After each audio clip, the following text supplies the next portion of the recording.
டிட்வா புயல் காரணமாக தமிழக நகரங்களுக்கு இடையே இயக்கப்படும் ஏர் இண்டியா, இண்டிகோ விமானங்களின் கட்டணம் பல மடங்கு உயர்ந்திருக்கிறது. இதுகுறித்து கூடுதல் விவரங்களோடு இணைகிறார் எமது செய்தியாளர் வசந்தன். வணக்கம் வசந்தன், உங்களிடம் இருக்கும் தகவல்களை சொல்லுங்க. டிட்வா புயல் காரணமாக சென்னை உள்நாட்டு விமான நிலையத்திலிருந்து பயணிகளின் டிக்கெட் கட்டணமானது பல மடங்கு அதிகரித்துள்ளது. குறிப்பாக இந்த சென்னை விமான நிலையத்திலிருந்து மதுரை, திருச்சி, தூத்துக்குடி உள்ளிட்ட பல்வேறு நகரங்களுக்கான இந்த கட்டணமானது சுமார் 5 மடங்கு வரை உயர்ந்துள்ளது.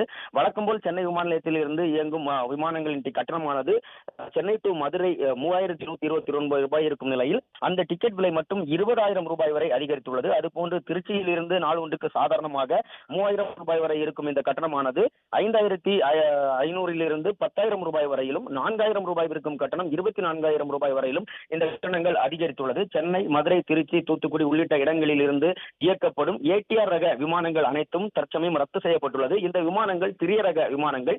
இவை காற்று மற்றும் புயல் வேளைகளில் அதிகமாக தரையிறங்குவதும் அல்லது இங்கிருந்து புறப்படுவதும் சிரமமாக இருக்கும் என்பதற்காக இந்த ஏடிஆர் ரக விமானங்களை முழுவதுமாக ரத்து செய்யப்பட்டுள்ளது. இந்த நிலையில் தான் ஏர் இந்தியா மற்றும் இண்டிகோ விமானங்கள் ஏடிஆர் ரக விமானங்கள் அனைத்தையும் ரத்து செய்துவிட்டு ஏர்பஸ் என்ற விமானங்களை மட்டுமே இயக்கி வருகிறது.